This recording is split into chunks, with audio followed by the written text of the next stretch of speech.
three of the top priorities for us are, it's just not an important thing for reach. I get a lot of hate for this. Why am I not getting the views I feel I deserve? Does Instagram shadow ban? I'm sure a bunch of people are just steaming hearing me say it. I'm really disappointed in myself when you ask that question. Yeah, I'm sorry for asking. It can be hard. My DMs and my comments can be pretty dark. Yeah, I can imagine. I should double check before I answer because we're being recorded.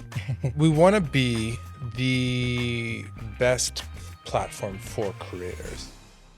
Hello, and welcome to today's episode of Build Your Tribe. I'm your host, Brock Johnson, but I'm not going to bore you with a long preamble because you didn't come here to listen to me talk. You clicked on this episode to hear directly from the head of Instagram himself. I do want to say that I feel so honored and humbled to represent all of us content creators and small business owners in this conversation. I hope you learned something, and I hope you walk away feeling a little bit more at peace with growing on Instagram. Without further ado, here's my full interview with head of Instagram, Adam Mosseri.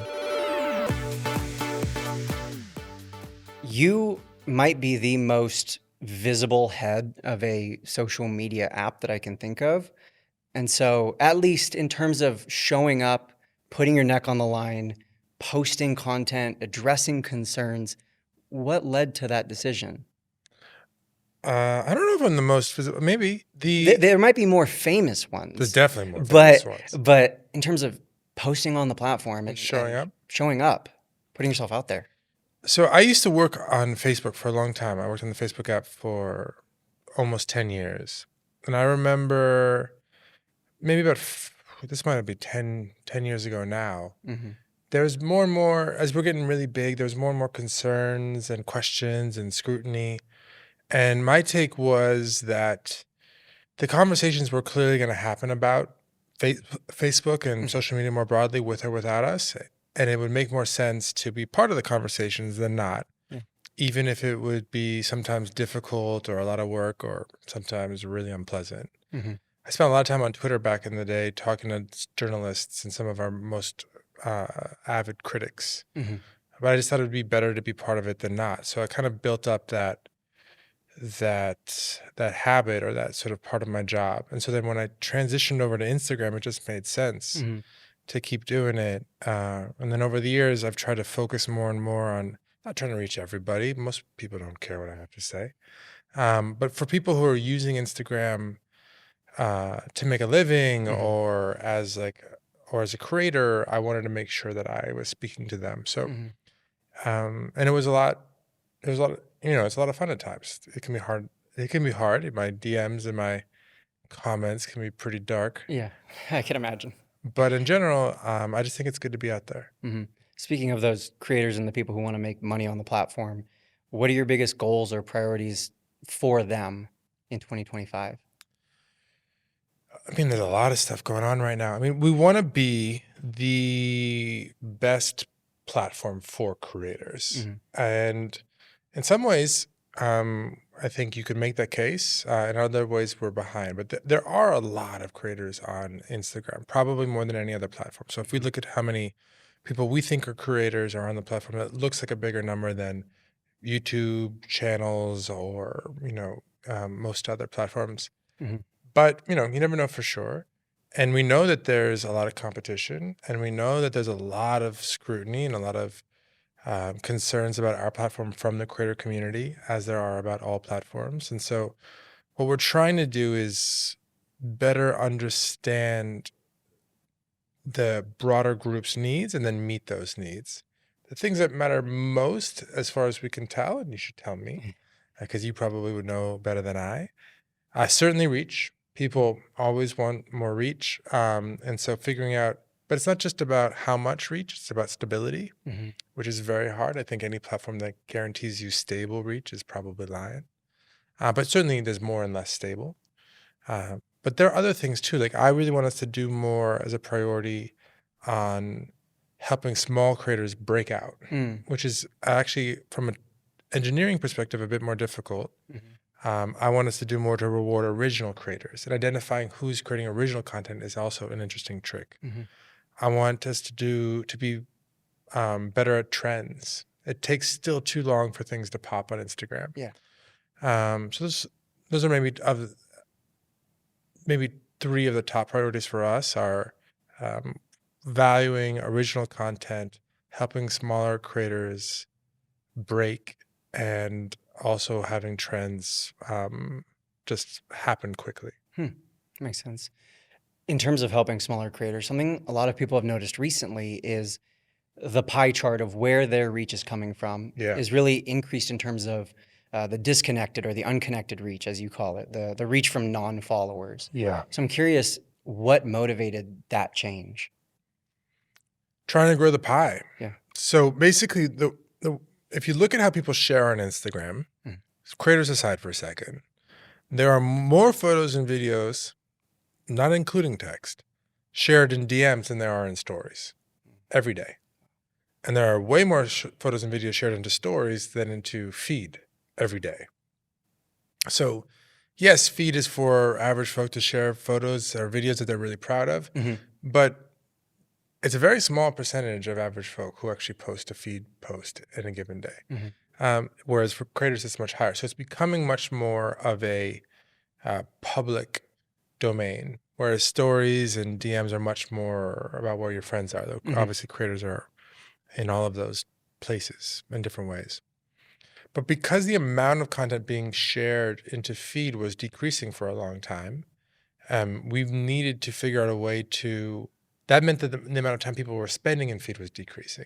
And so that was a negative feedback loop because if there's less time being spent, there's less reach to go around, there's less people like and comment less, then people will post less, and then there's less content to see, so then people spend less time and they like and comment less, and it was going in a circle. So recommendations was really just the only viable way to maintain feed as an important place. Gotcha. And it is the most important place for creators to post. Stories are awesome, but your average creator reaches way more people in feed. And so recommendations was a way to, from just a pure brass tacks business perspective, maintain feed and grow feed as an important part of Instagram. And we try to do so in a way where it would help people discover creators and other accounts that they would love but might not even know existed. And so you've seen that play out, and you've seen, and I pushed really hard to make sure people could see the difference between their connected and unconnected reach, because they should know where it's coming from and what to optimize for, might be different, or how to think about it might be different. So it was a business need and then a user need. And we tried to, that's what we're always trying to do, is figure out something that's not only good for creators, but also good for average folk and also good for Instagram. And then, at the overlap is where the good stuff happens. People are always freaking out over algorithm changes and updating. There's this new algorithm. You answered recently on one of your Friday Ask Me Anythings, which are awesome. You said that you're constantly tweaking and working on the algorithm, but oftentimes in small ways that we might not even notice. Is that a daily thing that it's being tweaked and worked on? Gotcha. Small changes go out every day. Gotcha. It's very rare that there's a massive change in how we do something. It's much more common that we're just trying to get a little bit better one day at a time. Gotcha. If you see a huge swing in what's going on, it probably isn't there was a huge change in how we rank content. It's probably more there was a huge change in the world. Gotcha. It might be, Mother's Day. Everybody's posting pictures of their moms, talking about how much they love them. That's actually content for you to compete with as a creator.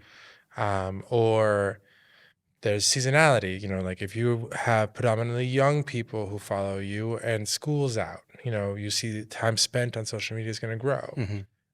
Holidays, same thing. If people are off work, they're going to spend more time online. So if there's a big swing in a given day, it's probably more likely the world changed. But also, one piece of advice I give a lot that I don't know I'm good at giving is don't overreact to any one post, because something might have been weird that day. Look for the patterns. So for these types of posts, how do they do? For this other type of posts, how do they do? And then, double down on what works and maybe rethink what doesn't. Talking about messaging, which I know you believe is a central part of the platform, and I would agree that it's one of the real strong suits that Instagram has over other platforms. There's been a lot of mixed messaging, no pun intended, around DMs recently, and specifically DM automation. So I'd love if you could clear the air about DM automation through approved partners, obviously, and whether that's allowed on Instagram or, specifically the whole, if you comment this word, you'll receive this automated message. Oh, interesting. Mm-hmm. So I think it depends. So we have an API. It's allowed, but sometimes there are some providers that are doing shady things. So like one thing is like, don't ever give anybody your password. If anyone's asking you for your password, like that's not probably like a trusted partner. Yeah. But actually, most accounts that are compromised, so that are self-compromised. Last time I checked, so that happens a lot. So we do want to support this part of the ecosystem. We know it's important, but make sure you are working with someone who's reputable. It's possible sometimes we mistakenly catch good actors when we're trying to catch bad actors. I'm sure that happens. But yes, there are APIs, there are tools that are supported and allowed. Gotcha. Okay. In terms of SEO on Instagram, it seems like you guys are really working to improve the discoverability of profiles and posts. Can you talk more about the future of how Instagram might work as a search engine, showing us what we're looking for and having Instagram results pop up when we are searching for things? So, I mean, two different sides. One, yes, we're trying to do better at having content from creators on Instagram surface in search results for Google and other search providers, because I just think that's a win-win for everybody. So we're starting to try to figure out what the opportunities are there. That team has been lean and mean and mighty for a long time, but they're doing some good work. But we're also starting to invest more in search on Instagram, because there's so much amazing content, and quite frankly, what we call content search, as opposed to searching for an account, actually searching for some type of content. It's not very good on Instagram. And that's not a knock on that team. That team has been really small for a very long time. So we've strengthened that team recently, and I'm pretty excited about some of the ideas that will hopefully, and improvements that are going to go out over the next few months and few years. It's a long road. But I do think that could also be really good. One, for people who are looking for things. You can imagine whatever you use Instagram for, it'd be great to be able to find that more easily. But also for creators, because it should allow content to resurface so that you don't kind of get all the value in those first 24 or 48 hours. But we'll see. Gotcha. One of those little features that might be something that team worked on that I noticed recently was at the top of the comments section, there was a recommended search. Yeah. Can you tell me more about that feature and what determines what that recommended search is? So we're working on it. Actually, the latest version is not out yet. But what we're looking at is both the content, so the reel or the carousel or the photo. But what we also need to look at is the comments below. Okay. Because sometimes, and that's not out yet, but I think that's coming out. Sometimes where the real interesting context is not in the video that someone uploaded, but in the context around it, which is almost always in the comments. And so what we're trying to do is, surface that more easily. And then you can go and find out more. So if you saw, I don't know, Walton Goggins' face in not Severance, White Lotus this week, there's like a big meme. Yeah. You could, maybe you see that, maybe you don't watch the show, and there's a picture or a reel of that. And you'd be like, why does this guy look so confused? Yeah. But in the comments, you might find, the context between this crazy Sam Rockwell sort of monologue and this bar in a hotel in Bangkok or whatever it was.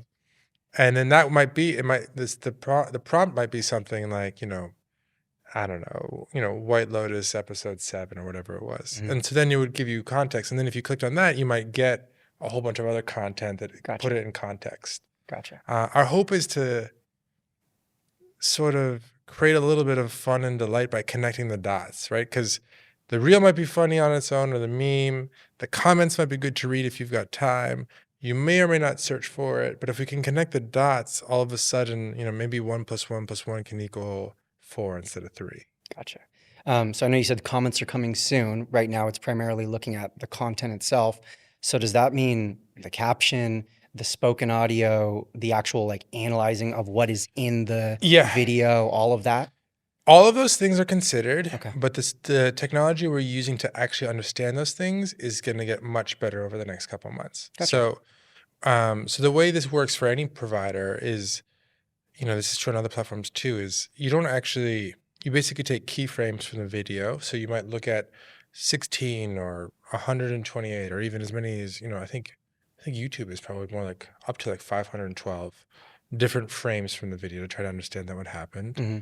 You also will transcribe the audio into text, and then try to use that and extract any understanding from that. Comments coming soon, if not already out. And then from all of that, you try to come up with a search that might be interesting. And we try, and if we don't come up with anything we think that's interesting, we just don't show you the prompt. Sure. So what you'll see is those prompts will get more, they'll happen more often as we get better at understanding content and context, and we're more confident in the recommendation. Makes sense. I think it's very helpful for creators to know that it's everything. It's all of those things. Yeah. To be aware of. Yeah, and it's going to be like, right now it's disproportionately looking at the caption relative to the video, relative to the audio, relative to the comments in that order, but that's going to change because as we get better at understanding all the pieces, we'll integrate them. So definitely just assume we're trying to understand the full context, because that's where we're going. That's what we're working on. Gotcha.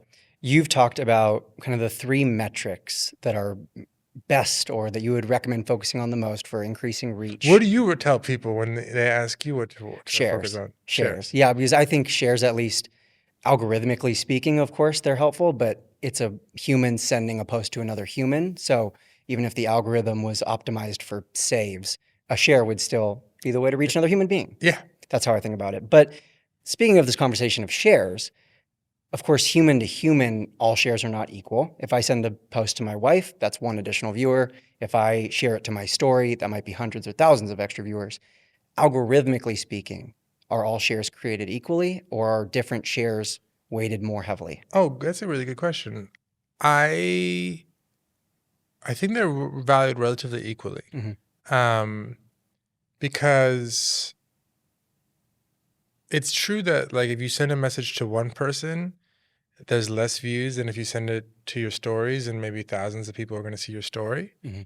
But they might have seen your other stories that day anyway. And your wife might not have opened Instagram that day. And when you send her a message, her phone's going to bing and she's going to open it up most likely. Hopefully, I don't know. Yeah. But also because if you just think about it from the perspective of the person receiving it, like it's kind of more meaningful. If you send me something, you're like, I think you'd be really interested in this. That is a lot more meaningful than I thought everyone might want to know this thing in addition to all the other things I thought they all should know today. Yeah. So we look more at sends. Gotcha. And then the third metric, if you will, has to do with the amount of time people are spending with the content. Yeah. I want, first of all, clarification. It's watch time, so the amount of seconds that people are spending with that piece of content, not necessarily watch rate. Would that be correct? Watch rate being the percent that you watch? Yeah, the percentage of completion. We look at both. But we try not to, we look at both because if you watch something all the way to the end, that's a good sign. But we definitely don't want to just, penalize things because they're longer. Okay. And so, if you watch 20 seconds of a 21-second video and 20 seconds of a, 10-minute video, like it's not like those two things are equal. So we do look at both. Okay. But what matters more is just the overall amount of time watched. We're not trying to optimize for time. This is a common misconception. I was like, oh, these platforms, they just want you to spend more time. They're just trying to optimize for time. That is not quite the case for us. I think if you look at, Netflix, from what I can tell, they optimize for time. YouTube, time. TikTok, time plus some other things around originality and breaking content. we are a place to be entertained, entertain yourself, to find stuff to explore your interests. But we're also a place to connect with your friends. Mm. And if we just optimize for time, what would happen is you would just show longer and longer and more videos. But then for every 5-minute video you watch, that's maybe 50 things you didn't see from other people, including your friends. Gotcha. So we're much more in the like short video focus. That doesn't mean there's a perfect length for video, but one of the reasons why, the primary flows only allow for up to 3 minutes is like we are, a place where we want you to easily explore a bunch of interests, send a couple of things to a friend, maybe talk to your friends about them. And short video is way more like close to that friend connection use case than long video, because long video becomes much less participatory and much more, I'm just gonna sit back and watch, right? Yep. Which is awesome. It's not a bad thing, but that's not our thing. I don't think you can really have a lean back experience that's also one where you talk to your friends. You kind of have to pick two of the three. You can either be long form and short form, or short form and friends. It's really hard to be long form and friends. That makes sense. Speaking of hashtags, while we're on the topic of algorithm and increasing reach, I know there's been a lot of changes with hashtags over the last few years. Yeah. I believe you can no longer follow hashtags. Not The anymore. recents section of hashtags is no longer a thing. Yeah. And I know you've said a few times now that I get a lot of hate for this. I'm sure. Yeah, I know you do. Is that hashtags are no longer a primary way to increase your reach on Instagram? They don't significantly increase your reach on Instagram. Gotcha. Contrary to popular belief. Yeah. It's just not an important thing for reach. So I don't know. I don't know. I can say that all I want. Yeah. People some may or may people not won't deliver. believe you. Yeah. I mean, I like hashtags. There's nothing against hashtags. We moved away from following hashtags because it wasn't really being used that much, and just recommendations in general were kind of handling that. We moved away from the recent tab, which I know people really like, because it just was a safety and a spam. It was getting abused by bad actors, I would imagine. Yeah, it's just much harder to manage the safety risks and the spam risks, because you can just, if it's just determined, I know everyone's just like, just go chrono, deterministic, recent hashtag, recent feed. But for hashtags specifically, if you just do that, it's really easy just to like post 1,000 bad things that don't quite violate our community guidelines, but almost do, and just take over that page. And so it just became like not worth it. Whereas if you allow us to rank, we can then filter out things that are problematic or spammy or repetitive or unoriginal. And we don't have that ability if it's just a chrono thing. And it just was getting abused too much. So I get it. I'm sure a bunch of people are just steaming hearing me say it. But that was, I want to be honest, I'd rather tell people why and have them disagree than just like pretend it wasn't an intentional decision. Is there a day where hashtags are removed from Instagram completely? I don't think so. I think there's probably a couple interesting ways we could evolve it. We'll see where search goes over the next year or two. But there's no plan to just remove them. Gotcha. Staying on the topic of hashtags, there are some banned hashtags you can't use. What happens if you use one unknowingly on one of your posts? Will that affect the post? Will that affect your account? Will that be a content violation? It's not a content violation. Basically, what will happen is it just won't turn into a link. Gotcha. And so we try to make sure we're not encouraging people to discover unsafe content, right? So, anything related to self-harm, for instance, or that's the kind of thing that we would just basically block the tag. It's not a strike. I don't know if it would affect your distribution or not. I should double check before I answer because we're being recorded. I don't think it would, but I'd like to double check that. But mostly the main thing is like, we just don't want to make that a link. You didn't know, maybe you didn't mean it. Sometimes they actually seem like benign names, because a lot of people try to work around these systems by using codes for these different things. And so you might bump into one of these terms by mistake. Gotcha. Speaking of, banned things, and obviously there are certain like self-harm related or curse words that might be frowned upon, let's call it. Are there specific words or phrases that the algorithm can detect in our content and then downrank us or our content because of it? It's not quite that direct. Okay. So there's not like a list of words that you're not allowed to use and then you're going to get downranked. But we do have things like, there's two sets of rules at a high level. There's what we call our community standards, which is like what can and cannot be on the site. Mm-hmm. And, you're not allowed to post, you're not allowed to like celebrate violence. You're not allowed to, post nudity. You're not allowed to, post a series of things. But then there's also our recommendation guidelines, which is content that we feel comfortable or not comfortable recommending. And the reason we have those is, even though it's complicated, is because if you're seeing something from someone you follow, then if you find it offensive, that's on the person you follow. Yeah. Right. If you just post something offensive and I follow you, it's like, that's on you. Yeah. And it was your decision to follow me. Exactly.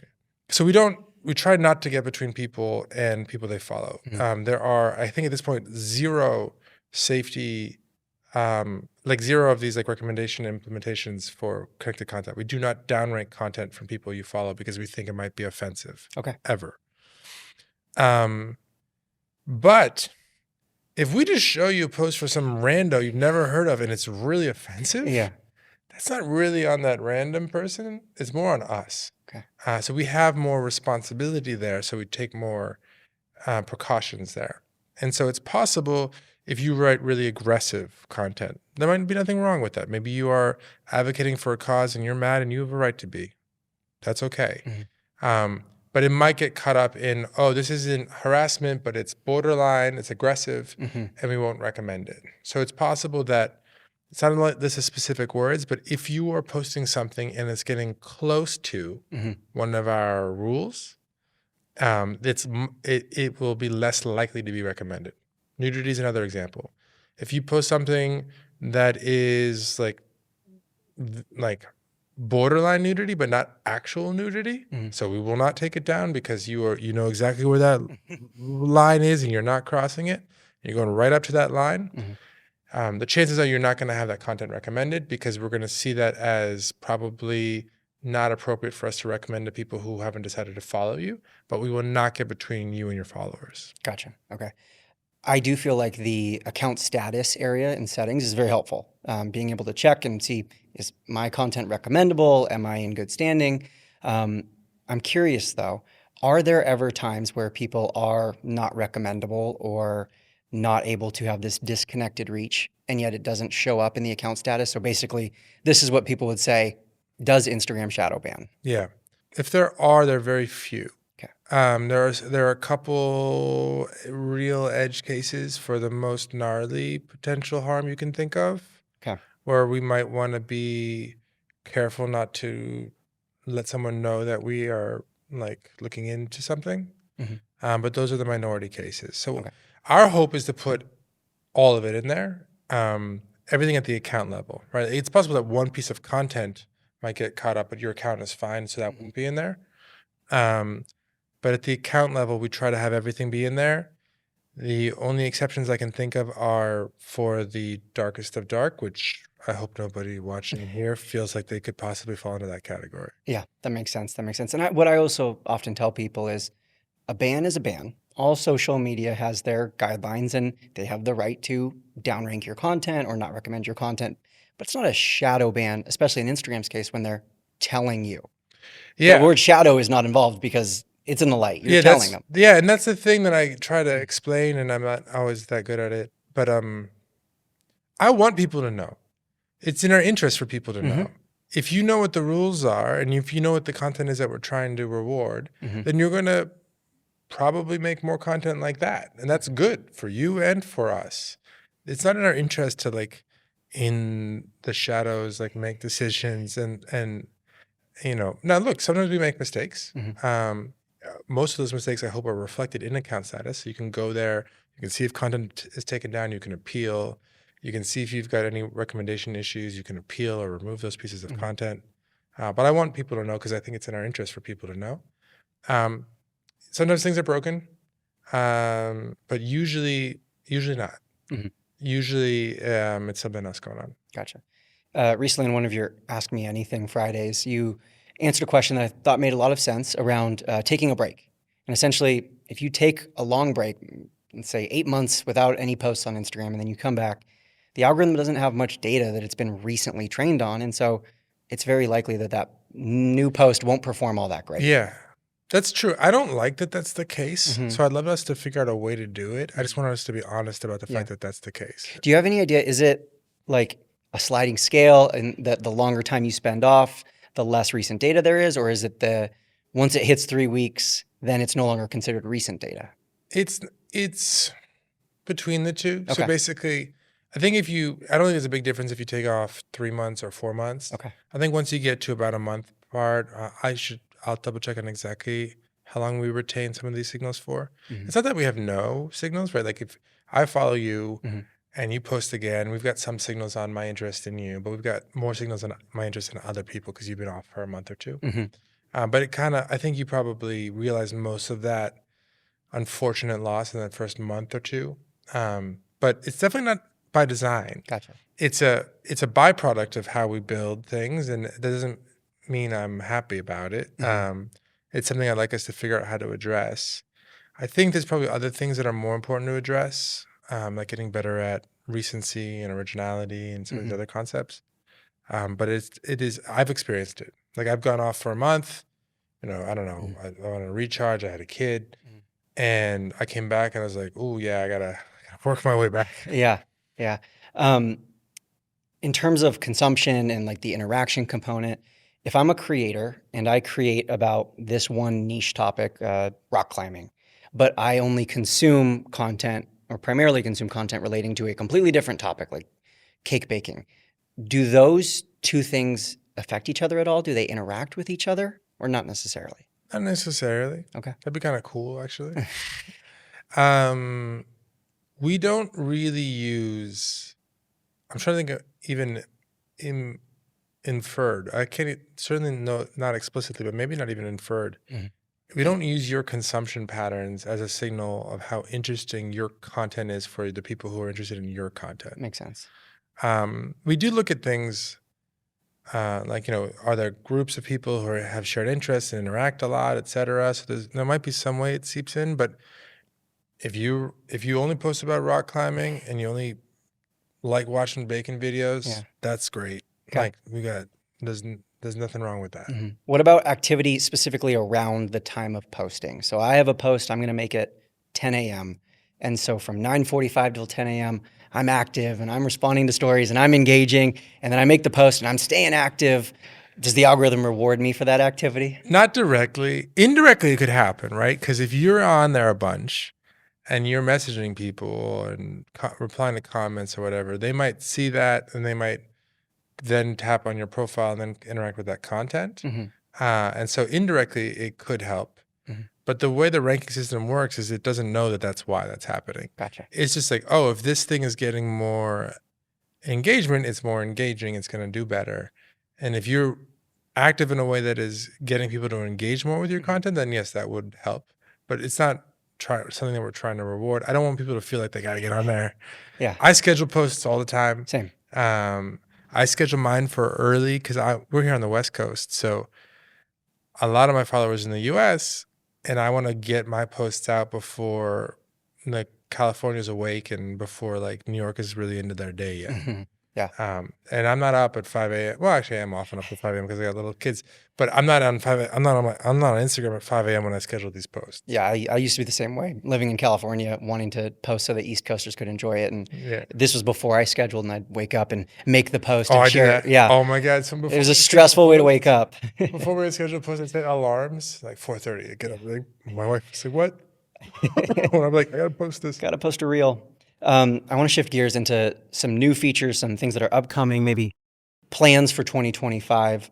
First, I want to talk about live. Is there any new exciting features, anything that you can share about changes coming to live in 2025? No.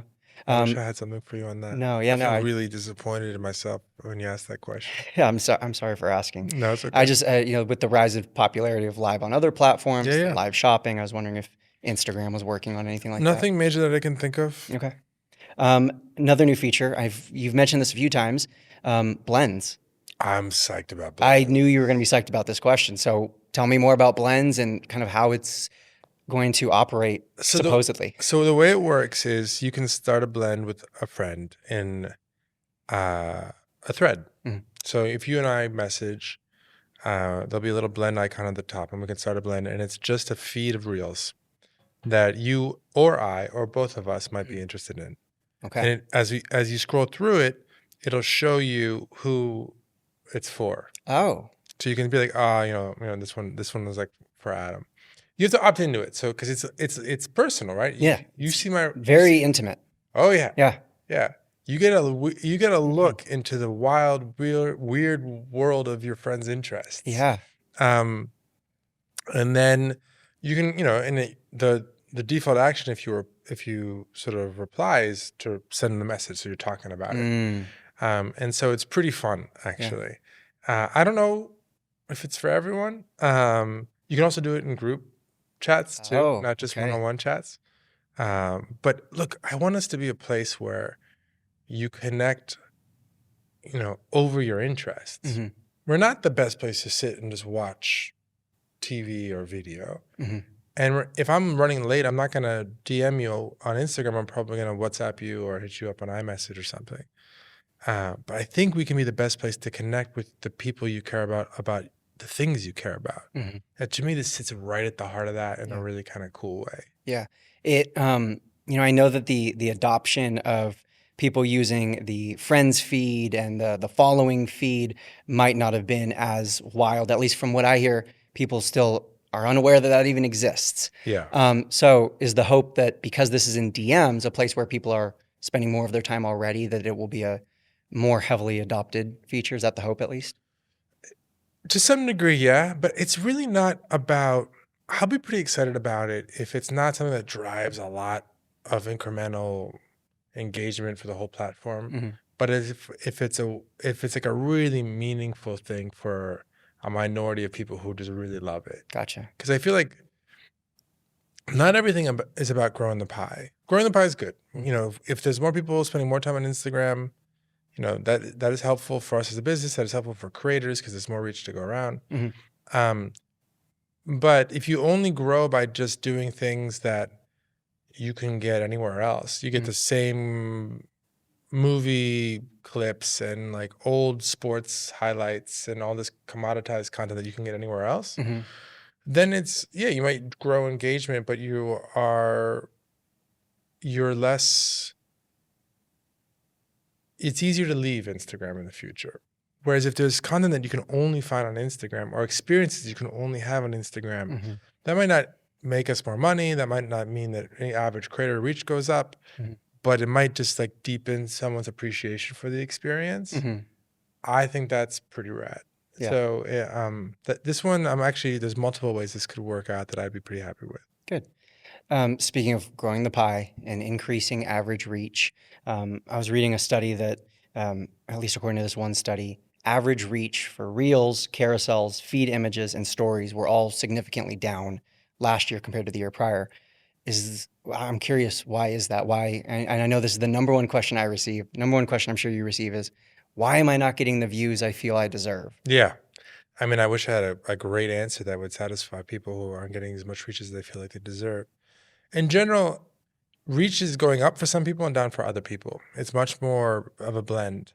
The thing that's hard is that though overall there's more reach to go around this year than last year, there's also more people on Instagram. And so there's more competition, right? And so like if there are 10%, if there's 10% more content, because there's 10% more people and they're all posting the same amount a day as a year ago, that doesn't mean there's 10% more things consumed. Yeah. There's probably 1 or 2% more things consumed. Okay. So that means that there can be more competition. In practice, there are people growing and there are people shrinking and there's people who are roughly flat. There's also people who churn out, right? You don't get the reach you deserve for long enough, you move on. Yeah. And there's new people all the time who either have signed up for a while but are now just starting to post, or they're just signed up in the first place. So there's also a decent amount of sort of churn for lack of a better word. Mhm. So I want to get someone's content to every single person who's really interested in it. Mhm. Because if we can do that, the person who sees a video or photo will be happy, the creator of the video will be happy, and then we'll be happy because both of those people will be happy. They'll be using Instagram more. Mhm.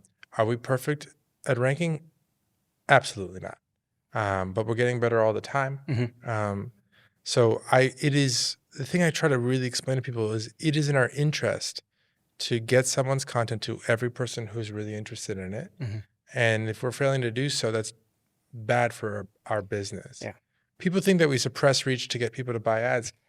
It doesn't make any sense. It's easy to get other people to buy ads. That wouldn't be a sustainable business model. No, it would just be no one would be there, Yeah. and it just wouldn't work. Like we have over 10 million advertisers around the world on Meta advertising, and like we've got that's okay. That's a different challenge. There's weaknesses and strengths there, but we are more than happy to grow engagement with one group of people and then sell ads to a different group of people against that same attention. Makes sense. Essentially, it boils down to supply demand. So there's oftentimes an increase in the supply of maybe the number of people posting, the frequency of their posting, but the demand hasn't necessarily risen at the same pace. Is that what you would say? Yeah, for a bunch of reasons, right? So for a while, the amount of time people were spending on smartphones was growing every year. That's roughly flat in a lot of countries like the US now. It's not like for a while, a lot of people, like, I mean, think about how many people you know. Well, maybe this is a little bit longer than 5 years ago, but 10 years ago. But, 10 years ago, not everybody had a smartphone. Now everybody has a smartphone. Now, we're buying them less often. Yeah. Or, 5 years ago, maybe not everyone had fast internet access. And now most everyone has fast internet access. And so that's on the demand side, right? Because the amount of people who are interested in watching stuff isn't growing as fast as the amount of people who are interested in reaching people. Makes sense. Look, I would love it if it was. Yeah. That would be great. Yeah. So the thing that I'm more focused on is how can I make sure that the right value is accruing to the right people? So I still think we're getting better, but I still think aggregators, as great as they are, and I'm not anti-aggregator, they get disproportionate amount of value relative to what they create if you compare them to original content creators. Yeah. That doesn't mean they aren't valuable, right? If you go around and you source awesome stuff and you build a reach about that, that's cool. But ideally, the person who came up with the thing and made the thing gets more views than the person who found your thing. Yep. And so we're trying to do more and more to find the original content creator when we can and swap that person into that spot. But there's still room to improve there. Last few questions. If TikTok goes away, what's your advice for TikTok creators migrating to Instagram? I mean, if TikTok goes away, that'll be a big deal. I would say, look, more and more creators are across multiple platforms. I think that's just smart. I try to lean into that. Like I feel like it's good to not have all your eggs in one basket. It's my job to make sure Instagram is as compelling a platform as possible. That it's a great basket. Yeah, exactly. Or a great egg. Yeah. But you can have a couple other eggs. That's cool. When you're joining Instagram, I think that, there's some things that are the same and there's some things that are different. For any platform, TikTok, Instagram, YouTube, Facebook, the most important thing is to be really clear-eyed about what you're trying to accomplish, and then make sure that the work you do aligns with that. Sure, reach is great, but for what end? Are you trying to get brand deals? Are you trying to evangelize a cause? Are you trying to sell mugs? Like, what are you doing? And then, okay, you've got that goal in mind. You then need to find the overlap between content that is going to help you achieve that goal and content that is going to be compelling. Because if it achieves that goal and it's not compelling, no one's going to see it. And if it's compelling and it doesn't achieve that goal, why are you doing it? And then the third is that it's true to you. So that's true of all the platforms. For Instagram specifically, if you're new to Instagram or you haven't been using it as much, I think it's important to understand that it's not just about short form video. That's a huge part of what we do. It's a lot of the time, maybe probably more than half the time spent on the platform at this point. But there's a lot of other things too that can kind of be really interesting. You can do stories that show behind the scenes of how you make your reels. You can create a channel and really create a deep relationship with your most passionate followers and message them directly. And the coolest stuff happens when people connect the dots between these things. They tease their video that's going to come out on Sunday in their stories on Friday. Or I met a creator once that unfollowed everybody and then refollowed a bunch of people every month with a different focus. So, one month it was about climate change. One month it was about, women's education. And I was like, okay, that's really cool. You should make a video on the first of the month explaining why and then point them to that. These are the kind of things where it gets really fun. So I would don't feel like you have to do everything, but it'd be good to understand all the pieces so you can see if there's anything that aligns with your interests. I often say that the diversity of ways you can approach Instagram is really its biggest strength, and that you have stories and reels and photos and carousels and all these different ways you can create and engage with the platform. Yeah, and you got to figure out the ones that are good for you, because doing all of them might be too much. Yeah, that's often okay. is. Yeah. Last question. Besides blends, what feature is coming in the pipeline that you're most excited about, or that can make the biggest difference, maybe for creators? Or I don't know if I can say. I don't know if I'm already like sharing with it. I'm probably gonna get a little grief for how much I've shared so far. A hint. It rhymes For with. creators specifically. It rhymes with. For creators specifically, I don't know. If there's like a new thing I can tease, but I will say this. I am very excited about the long-term potential around partner ads. Partner ads allow you to create content as a creator and then have, and you can do this deal offline, that's fine, with a brand. And then they can ask for the permission to use your creative for their own ads and run ads to our ad system. And you have to approve that as a creator. And you can make that deal however you want to make that deal.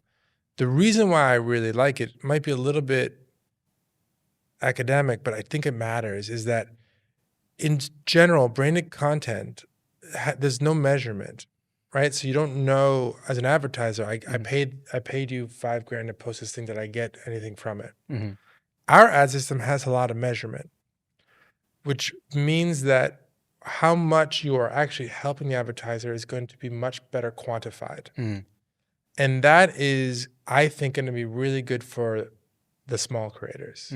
Because when an advertiser doesn't have measurement, they don't really know, they go on their gut. They go with the big name that they know or they like. Yeah. And so I think, and sorry if you're a big creator out there, I think the biggest creators are probably overpaid, and the smallest, even not just the smallest, and everybody else, particularly the small creators, are underpaid. Absolutely. And this is growing a lot on Instagram, the partner ad system. And so if we can grow that more, I think we can help shift more dollars from the biggest creators to the little ones. And I think that's pretty cool, because the whole promise of Instagram and really the internet is to help you discover your niche interests, allow anyone to be successful. And then there's other things we can build on top of that around the creator marketplace and helping brands find the creators that can help them and help creators vet the right brands and make sure they're reputable. So there's a lot more work to do there. Some people know about it. It's growing really fast, but you don't hear about it a lot. So No. Yeah. I think that would be the one that I would be the most excited about. Awesome. Adam, thank you so much. Thanks for having me. This was a blast. Yeah, I appreciate you. Cheers.